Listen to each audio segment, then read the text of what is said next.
I think, learnt their lesson from Hatong's Twisted Fate. So Royal on the blue, so theoretically they don't have to ban the Rek'Sai. Don't know much about Blank's champion pool, but have to think he can pick up the Rek'Sai and play that champion. Janna's the final ban, take it away from Mata. Always a good call, but what will be available for Vici's first 2 picks? That's my big question. I have to think the Lucian's going to be snapped up if it's available. Yeah, we'll have to see. There's the Maokai actually coming through, and Royal will instantly take away the Rek'Sai, so that will leave, like you said, the Lucian there for Vici. They played the Hecarim carry, actually had a very impressive looking game on that as well, so lots open here for Vici, and this time plenty of junglers for Dandy. Plenty of junglers left for Dandy. In terms of early pressure junglers, not that many available. Of course, Udi is still available.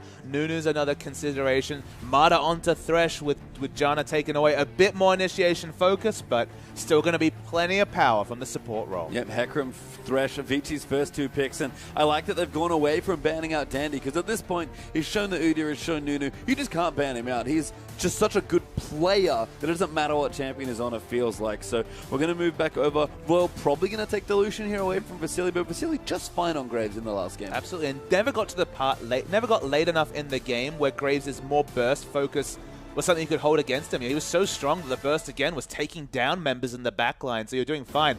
Wow. Yeah, wow. Wow, indeed. There is Lucian is the pickup we had now, but Kola says, you know what?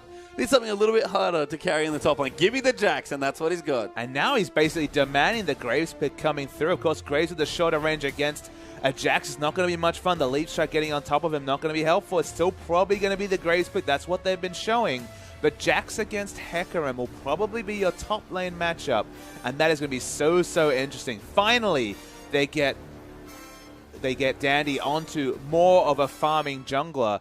There is some differences from Vici in this comp, but if they can make this work, I think they can make anything work. Yeah, that's what I think everyone has to be afraid of, is that if Dandy can make Sejuani work, the flavor of the patch, it feels like, on 5.6, Vasily can make Graves work in this situation, and Royal might have even more hard engaged to get on top of this AD carry.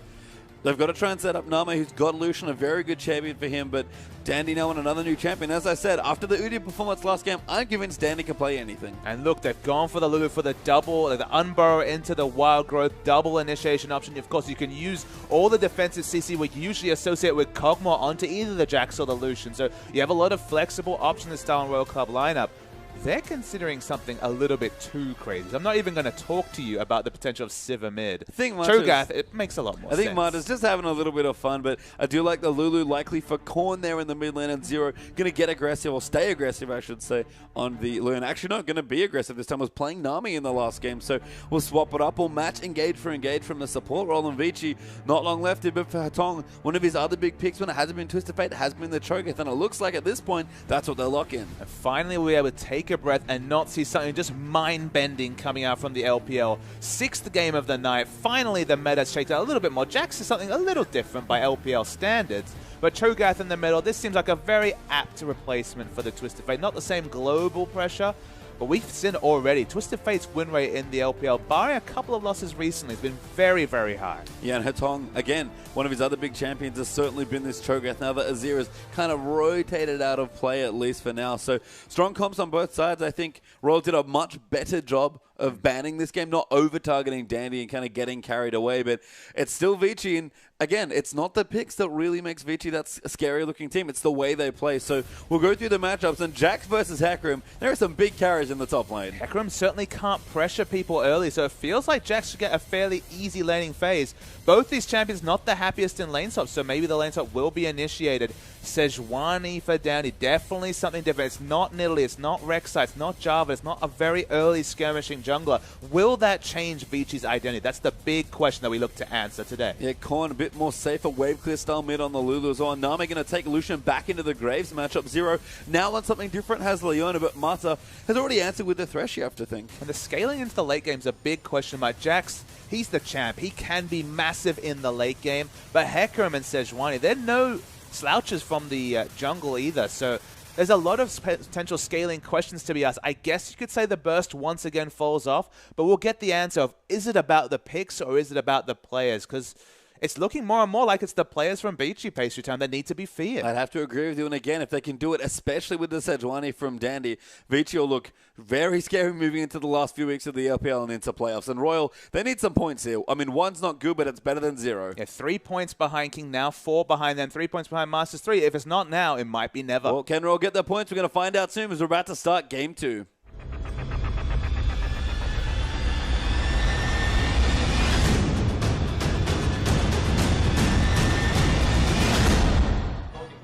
And welcome back here for our second game between Vici Gaming and Starhunt Royal Club. Vici getting nice and aggressive here at level 1, moving through the jungle and getting some deep wards down. Already have 2 there, 1 near the blue and 1 just to the right, slightly down from it. They'll back away. Mata also is warded for a potential swap, so we might see again Vici initiating that lane swap. Well, you can see from the aggressive wards that definitely lane swaps are on the minds of at least Vici Gaming.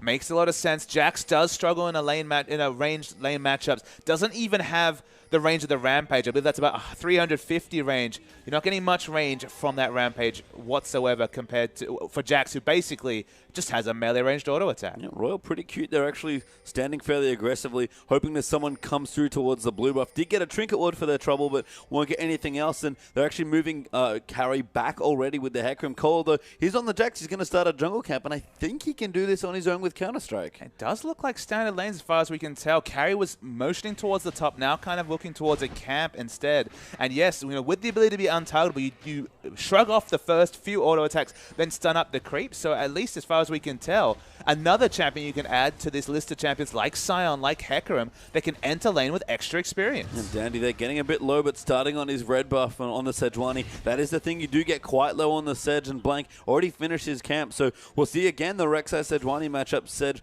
a lot less safe and a lot slower. We'll see if Blank can take advantage of that. And I guess the question is, how many camps can Dandy take with no leash and having to start on the red? Usually the red is the second buff you want to smite just for that extra burst of health to clear. Has to start on that buff.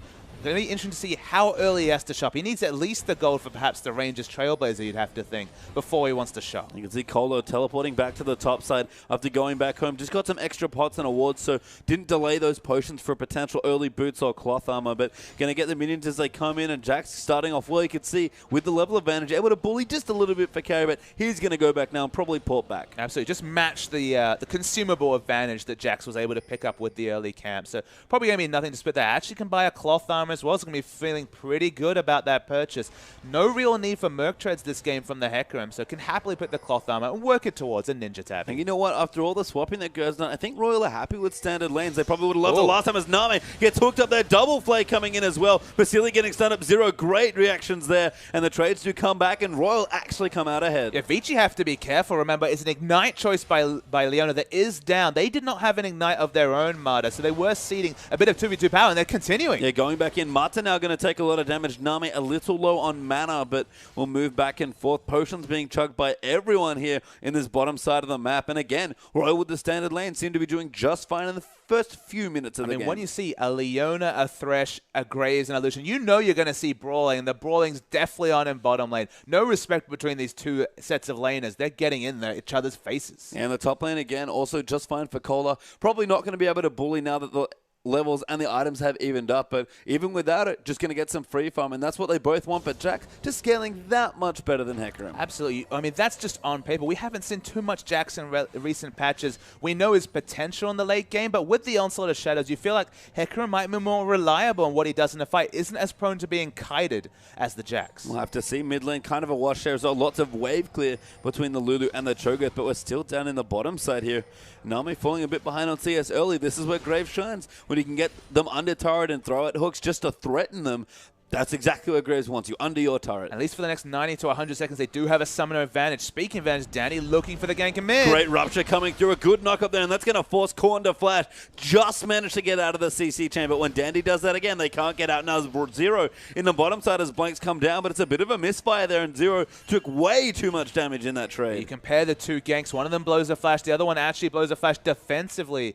So not a flash, but a lot of health and a lot of lane control for Starhorn Royal Club in general. Danny's looking for a wraparound gank. Someone should tell him that she'd be farming down the jungle camps because he doesn't seem to know about it. Yeah, I mean, we'll see if it hurts Dandy at all. And again, with Rexa having that much better of a clear speed, but it's fine what's going on here. And Mata even going to threaten with another hook. Zero's not here, so Name has to play very conservatively. Absolutely. So Vasily just holding onto the wave, pushing him when he has to. Zoning hook is successful. Vasily doesn't have enough for a BS, so probably doesn't want to shop just yet. As in the top lane. Yeah, we have a dive now coming through. Dandy coming in, but Hatong also there. Wandered his way up. It's very rare to see a Cho'Gath roam, and Kola gets out of that one with ease. I mean, between the knock-up and the slow that comes through, if you do connect with the Q, the Rupture can do a lot of work. The follow-up damage was there, but it was a nice little roam. It wasn't punished because, of course, Lulu had just gone back to shop.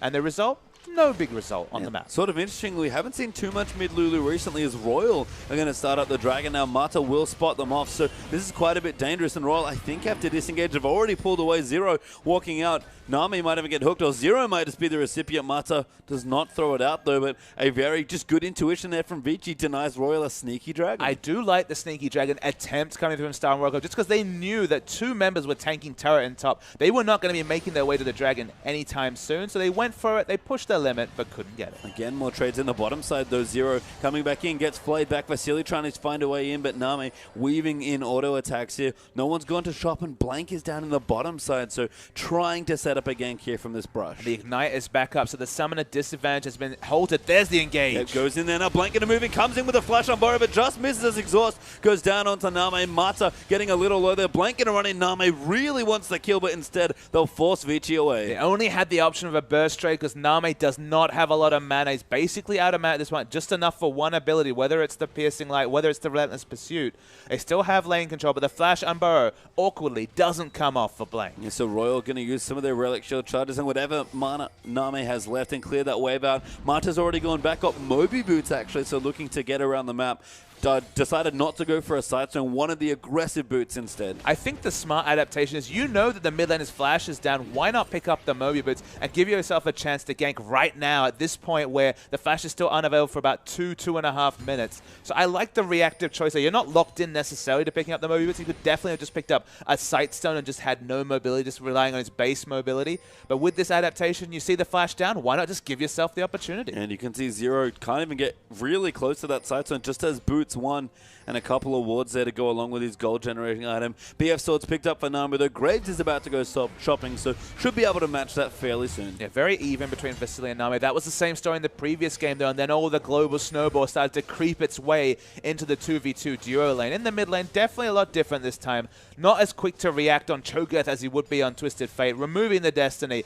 At least you can take a sigh of relief if you're the Starhorn Royal Club solo laners, because just not as much global pressure, at least at the 8-minute. I mean, that's why I was so surprised at the top lane gank there before, because Cho'Gath almost never gets to leave his lane to roam. He's got good CC, especially as far as follow-up CC goes, but impressive from Hatong to almost get a kill there. But if the game keeps going like this is exactly where Royal want to be as far as early laning goes with this comp. I mean, Cho'Gath can rotate given that he has decent base mobility and his decent base movement speed. Just saunters along with his very large frame. There's no flash available. Rupture there coming through. Blank does get the unborrow, but Korn gonna follow in there as well.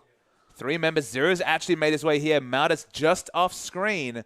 We're going to have to wait to see whether that's a successful gank, but there was the potential of the Dark Passage coming through for the disengage. Yeah, it looks good there, but Mata, as almost always, probably in the right place at the right time, so we'll have to see if that does come through. Blank, I have to say, applying a lot more jungle pressure this time around. Doesn't have his flash available for the flash unbar, which can be such a cornerstone. No kills come through there. Name himself. Yeah, Hatong managed to live. Now Mata going to find the hook. Actually, maybe outthinks himself, and Name going to come back in so aggressive here, but Sejuani's here. The ulti comes through, and First Blood goes to Thresh. Now Zero has to run away, but Dandy has so much damage, so red buff helping out a lot. That forces Zero's flash and he'll be safe, but Name wanted it too badly, and Dandy was, as always, there at the right time. The jungle pathing from the world champion jungler once again is completely on point. Who's in the right spot but Dandy and Mata in a lane once again? Hatong was actually not available. They'd both gone to pick up blue buffs. The difference is the solo blue buff from Hatong, so much better than the duo blue buff between Blank and the Lulu. And again, Dandy went for a bit of early pressure on mid, just forced a flash there, but didn't overdo it with the gank pressure. Came back, got level 6, and then an easy gank onto Name, who tried to get the kill there onto Vasily, and instead gave First Blood over to Marta's Thresh. Again, the lanes are probably going to wash out to be quite neutral as far as the mid and top game goes especially. But now Danny can start influencing these lanes with his powerful ultimate. Remains to be seen what they make of this Cho'Gath pick. Cho'Gath has so much CC in a fight. The only criticism leveled towards him is that the reliability of his CC can be called into question. I really like the CDR boot build that we saw from Matong the previous time we saw Cho'Gath in the LPL. I believe that was the first non-ninja Cho'Gath game where he went for the build of Merlonomicon into CDR boots and he looked very pokey with his Cho'Gath build. 5.4 second rupture, 305 base damage, 1 AP ratio. It's kind of a slept upon ability. Of course, it's a knock up into an AO, into a 60% slow. It does a lot of work even with base values. So CDR, a very nice statistic on a Cho'Gath who already naturally gets a lovely stack of health from the feast. Yeah, it sets up nicely with the Sejuani ult as well. And as far as junglers go, I do want to say that we have Warrior has not completely phased out as Marta looks for a hook but doesn't find it. And Rek'Sai going to do something we've started seeing a little bit more of. Cinderhulk here for Blank's Rek'Sai as well. I mean, it's an option. I feel like you can be flexible. Cinderhulk Rek'Sai clears almost as fast as Warrior Enchant Rek'Sai and just scales better because, again, Death Cap for help sounds good, doesn't it, if you're a tank? And that's what effectively Cinderhulk is for those tank junglers. Yeah, and Marta looks for a hook but doesn't find it. Blank is back down to the bottom, trying to get some pressure down. Nami going to freeze the lane here with the help of Zero and clear out the minions. And again, very even apart from that assist that Graves gotten, that kill that Marta has, but the first dragon not being contested yet. Marta actually going to get jumped on, but Blank actually gets flayed out of the tunnel there. Marta now lines up the hook. Dandy here as well. The box drops in. Zero going to try and save his life though, but the ulti comes through, throws out the solar flare, but it's not enough, and a great play by the world champions. Get a kill. And they were happy to use the Glacial Prison on one member just because, again, it gives them dragon pressure. No smite available. Flash double flare there coming through. Zero now coming through, but Hatong gonna flashing with the silence, and Danny cleans up. Zero gonna go down as well as the feast is just used for damage, and Vici will secure themselves their first dragon. Really peculiar re-engage by the Starhorn Royal Club duo lane. I don't know what they were looking for. Multiple members had already shown themselves around. Lulu would have noticed that Cho'Gath had already roamed out, but they basically give away a free dragon. It should have already been that with the smite being the first person to fall. Maybe they were trying to buy time for Rek'Sai to get back to lane because, of course, the Void Rush was available. But the result is just more and more advantages for Vici. And we already saw on the previous game, they're pretty good at pushing their advantages. Yeah, they don't need too much more, but I guess the best news for Royal is that Kola been silently farming away, and in fact, both Hecarim and the Jax working on those Trinity forces, but again, you have to think Kola, at least at some point in the game, if he's able to get there and stay even, he's going to have an advantage eventually. And he's been the one that's been mainlining for the Trinity force. Ninja Tabi forced out of carry, re-engage though. Actually, Flash so used in as well. Carry will use his ultimate, and Kola pops his as well, so quite a lot of cooldowns. Bit of a panic button there. Must have thought that Dandy was maybe in the area. Marta actually is, so decent intuition there from Kola. And he's been dived once before. He's not interested. He's walking straight back towards his tier 2. I mean, after that previous game, you have to think there's multiple members around every time a team goes aggressive, because every time their hand was forced, every time they had to reveal their cards, poker analogy, enacted in this situation. They've always had it. They've always had the right solution to deal with what Starhorn Royal Club are doing. So I can understand the reactive and almost the proactive flashes because they've been necessary. And at least Royal are pushing down some turrets there. Lulu teamed up there with the Rek'Sai, got good damage done. Name's done the same here on the bottom side. Blank will get out the Scuttle Crab there, just to the top left-hand side of your screen. And Vasili's come back. He's got his pickaxe. I mean, again, the AD carry is very even in this game. Vici haven't gotten a massive lead, but they've gotten a little one, and that seems to be enough for Vici in a lot of these games. Sejuani, you can see coming towards top, is spotted out by a green wall, but Jax is overextended. Yeah, Cole has to be careful. No flash this time. The ulti hits right in his face there. There's the Arctic Assault for the knockup. He will ward hop away, but it's not enough there with the Ignite for carry. And Dandy gets himself another kill on Sejuani. That is a 100% kill involvement. And so that he's answering the question we had about Sejuani. 203, of course, scales so well into the late game, even in terms of damage, because he has the health scaling for damage on the Northern Winds W. Dandy doing work on Sejuani. I guess we shouldn't be surprised based on time. It's something different, but as he showed with picking up Nidalee so quickly, he's a fast learner. He's played Udyr, man. I'm convinced Dandy can play whatever he wants in the jungle now, and Sejuani, no slouch here either in the early stages of this game. Looking great once again for his team, and Dandy really has been the consistent shining light for his team. Everyone stepped up. Vici certainly look like a team now, but Dandy's always been good. Let's be real. Dandy's always been good. It's worth knowing, but again, at the start of the season, he wasn't playing the style of League of Legends that he needed for his team. He was just playing as if he was still on Samsung White, but the team didn't know how to react to this highly warded map, and he felt like there was a disconnect between the team. Not necessarily in terms of communication, but effectively in terms of commission. It wasn't necessarily a language gap. It was just like a game style gap. It wasn't the Chinese style of jungle. You need a bit more selfish items because they just fight more often. It's not as helpful to have an early Sightstone in the LPL compared to, say, for example, the LCK, because the wards just don't have the same uses in the early levels. They're more about fighting, so get those selfish stats. In this game, he's working towards probably going to be a frozen heart.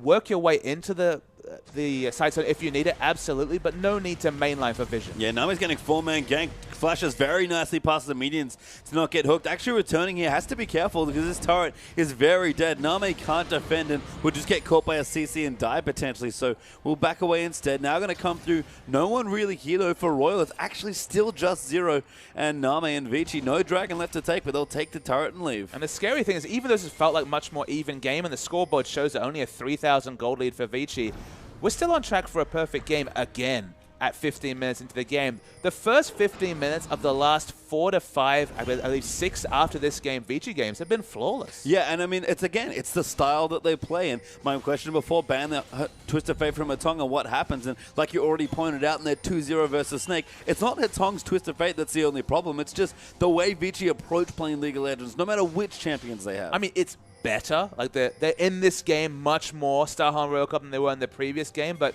it's still working for Vici. They still have a style. They still have the players that seem to play around their strengths. I think that's the thing. I don't think Vici are suddenly the best players in the world. I think they've worked out how to amplify their strengths and shield all their weaknesses. We're not seeing the situations we saw previously where Deft was solo killing Vasily under turret as Korn does pop his ulti, blank there as well. Will tunnel out of the way. Another Q there thrown out by Hatong. He's got the Morella Nomicon already finished, so plenty of CDR. Probably going for the cooldown boots at some point as well. Zero will be spotted by Mata here, but good ward clearing out there coming through. Mata going to keep moving through. A double flay and the box comes in. That's going to force the flash out, and blank tunnels in there, but that's a little too aggressive. Gets knocked up there out of the tunnel and dies with an auto as he goes through it. Mata going to find the hook. Silence coming in there as Mata gets another kill on Thresh, and Vici still going strong. The Glacial Prison was actually missed completely. They still make it all work. Mata is as good on Thresh as you remember. This will be the third outer turret. It's all starting for Vici. Oh my god, a flash triple flay into the onslaught of Shadows. Cola forced to hop away, but Name is already dead. He's ignited, probably going down just to the latent damage, and Carry will pick it up with the edge of Spirit of Dread. Mata's Thresh, you just called it, but it is ridiculous. It is absolutely ridiculous. I think that's 4 kills on Mata now, so getting the bloodthirstiness back. Sorry, only 3. My apologies to Vici. 3-0-5 Thresh, though, feeling great. And in general, Vici are just playing amazingly. They keep knowing exactly how to push and exactly what advantages to take. In terms of items, actually the Abyssal Scepter was sold. Sorcerer's Shoe is going to be for Hatong, so moving away from the 40% CDR rush. I guess not necessarily. They're not a poke-based comp as it was when he built that. That was a Diana Cho'Gath poke-based under turret comp. Just going for sheer damage. The needlessly large rod, those screams, those ruptures, they're going to be big. And I guess the other difference is that it's awkward for Cho'Gath when you can't get a range to do damage to have a item like Sorc Shoes, but Sejuani, especially Sejuani Hecarim as a combo, sets up for short-range mages very well. And Cho'Gath, realistically, he's a short-range mage. And a melee champion like Jax, it was one of the reasons you don't like, say, for example, Fizz Top against Jax, is that if you can just be, so Fizz Top against a Sejuani comp, is that if there's that big burst of CC, you're only tanky effectively when you have your Counter-Strike on. When your Counter-Strike's down, you take a lot of damage. So if the timing isn't split,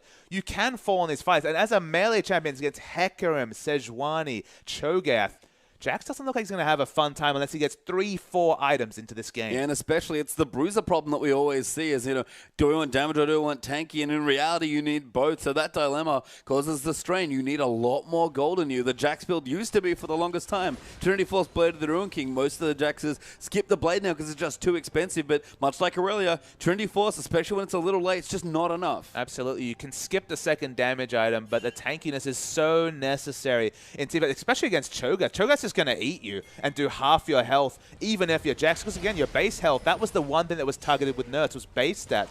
His base stats are a lot lower than he used to be, so the resists coming through, for example, the ultimate, just aren't as relevant when you don't have as a bigger health stat. Only has Phage for health. Giant Spell, moving towards the Randuins potentially. That'll be another point of power for the Jax, but right now, the power is just combined multiple times for Vici. Still looking towards the perfect game. 4th outer turret. They're not going to start it, but they're prepping it. Yeah, and they've been rotating so well. And staying in the top lane just briefly, Carrie's got a similar sort of champion. He's finally got the Glacial Shroud, so getting a little tankier, but has had his Trinity Force for a while. The difference there, though, is that Hecarim still does stuff when he has no items. His ultimate's really high impact, and it's just not the same champion. Aurelia and Jack, same sort of problem. When they fall behind, they look tragically underpowered when you remember them in their big, hardcore late-game phases. And Dandy has a Snowball Frozen Heart on top of the Cinderhawk. This is a tanky Sejuani. Blank. Yeah, caught out of position. Wild Growth there. Good knockups coming through. Kohler actually trying to make it happen, but he gets ulted in the face by Sejuani. The rest of Royal rotate in. Solar Flare already popped by Mata, I believe. Atong turning it around. Kohler dodging that rupture somehow, and Nami wants to get some cleanup kills. Vasily around the side. Could be in trouble. Nami flashes forward so aggressively. Vasily will go down, but Kohler's going to get CC to high heaven. Will go down there. Dandy running back in. Gets himself a kill. Actually, Zero goes down as he gets eaten by Hetong, and Blank and Korn turn their tails and bail. And that would have been a one-team fight for Star Wars if not for the Snowball of Dandy and the other frontline members of Vici. They lived for so long, and the Northern Winds was the big damage threat there just because Vasily was completely split away from his tanks. That was one of the few times that Vasily's positioning has let him down in the recent run and surge of victories. He was split away from his tanks, did almost nothing that fight, and it was all on Sejuani and Hecarim in the front line. And they made it work there. Carrie and Dandy teaming up, doing just enough with the Tong, having a nice supporting role there on the Cho'Gath as well. And Nami, you almost feel like he's frustrated in these games. He's a great Lucian player. His positioning is what he's known for, but he's flashed aggressively multiple times in this series to try and get some kills, and it's just bringing him nothing. Yeah, I don't want to project onto Nami, a top player, one of the most famous players in Chinese League of Legends history, a top 80 carry, but it hasn't been a fun time at Star World Cup, barring that initial 2-0 victory over World Elite.